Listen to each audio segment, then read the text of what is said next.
Nothing to separate the teams as the Border-Gavaskar Trophy enters its final stretch. Back-to-back tests, Boxing Day, MCG, New Year's, SCG. 1-1. Cheteshwar Pujara, welcome to ESPN Cricinfo Match Day. 1-1 after 3 tests played. Who's the happier of the two teams right now? I think India will be very happy because the team is very well placed. India managed to get a draw and I think that's a positive sign because India was far behind in the pink ball. India started well in Perth, and then to manage a draw in the third test match, I think going at Melbourne, India will be a confident team. And you feel so in particular because if you look at the scheduling that Australia made for this series, there was a change in their usual pattern. They probably wanted these 3 fixtures to have them ahead going into MCG. Yes, definitely. And they knew that if they play the first test match at Perth, they had the best chance to winning that test match. Unfortunately, the pitch didn't behave as Aussie wanted. Second test match was perfectly placed with the pink ball at Adelaide. And Australia hasn't lost any test matches over there. But third test match, again at Brisbane, where the venue is known to have a bit more pace and bounce, where India was in a spot of a bother, but some of the contribution from the lower middle order and the tail-enders made sure that India wasn't being followed on. So, yeah, the schedule was such where Aussies wanted to be ahead in the series, but now looking at the track record, how India has played at Melbourne and Sydney, I think India will have the slight edge, I would say. Just going back to the end passage of that test at the Gabba, the celebrations were something to savor. But at the end of the day, those were celebrations to save a follow-on, which is indicative of how far behind you were in the test. What should that tell India about where they were in that test and in this series? Well, all we know that in that test match, India was far behind. They wanted to ensure that the follow-on is avoided. And there are times where if you are behind and if you want to make a comeback in the game, or if you end up saving that test match, which gives a lot of confidence. So, yes, India was not in a great position in the third test match, but luckily it ended in a draw. Now, there are a lot of positives which India can take into the next test match. The batting lineup is something which still worries me a bit, and that is a bit of a concern that the top order hasn't been contributing a lot. Especially top 5 will have to contribute a bit more so that the job of a lower middle order becomes slightly easier.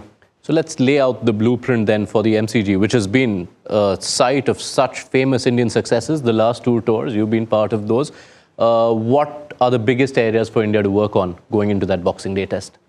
I think batting in the first innings, we haven't batted well in the first innings, and MCG is one venue where you want to put up a decent total on the board when you're batting first, because it becomes slightly challenging to bat in the second innings.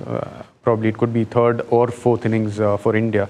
So just to ensure that try and get as many runs as possible in the first innings, bat well, try and bat big, and top order will have to contribute in that. Those last 2 wins were contrasting in that there was 2018 where you batted first and batted long, 170 overs India batted. But then there was 2020 where India derailed Australia on day 1, then batted well. What worked then and what parts of that do India need to learn and carry into this one?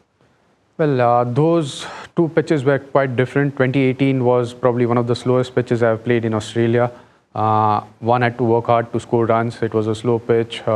Even if you look at the strike rate of each and every batter, it was on the lower side, which indicated every batter had to work hard to score runs. But if we speak about the 2020 or 2021, where Ajinkya played a brilliant innings over there, and India batted well in the first innings and then made the comeback in the game.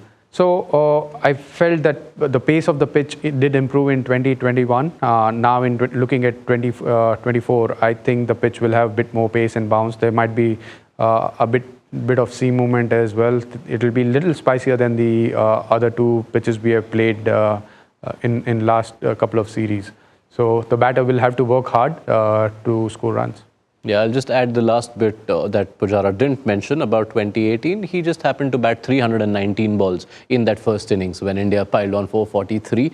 Now coming back to this one, how do you assess India's team balance and what to you is the ideal 11 for the MCG?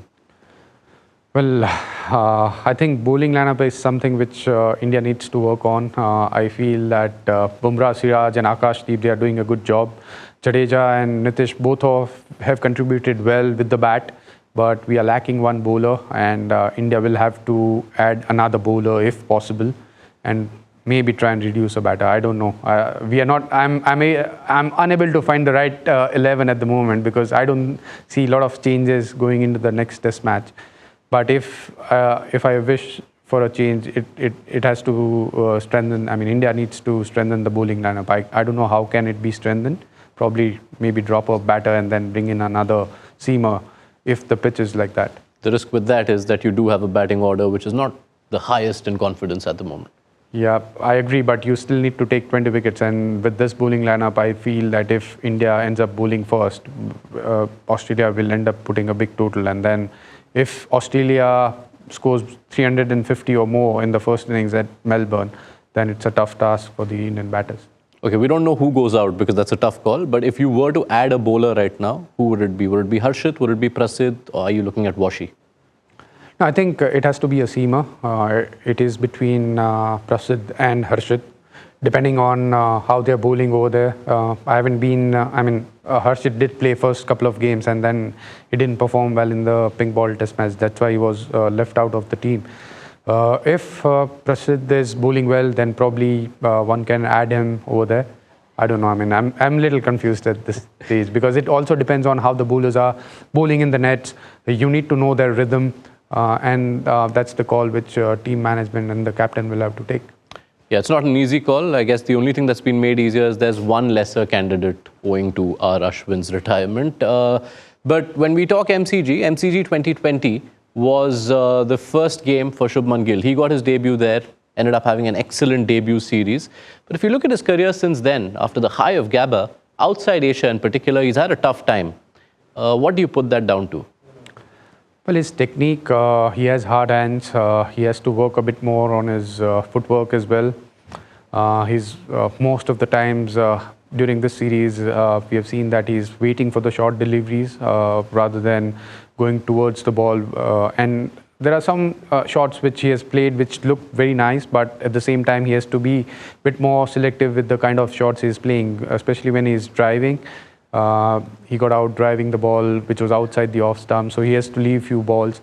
And he has to be patient. Look, I know he has an aggressive game, but top of the order, sometimes you just need to look at the ball, try and play on the merit of the ball rather than just having that extra positive mindset where you're looking to play more shots rather than looking at the ball and then try and play accordingly. And you saw signs of that more grinding mentality at home, especially in the test against England. Gill did play a few knocks more reminiscent of India's number threes from the last decade or two.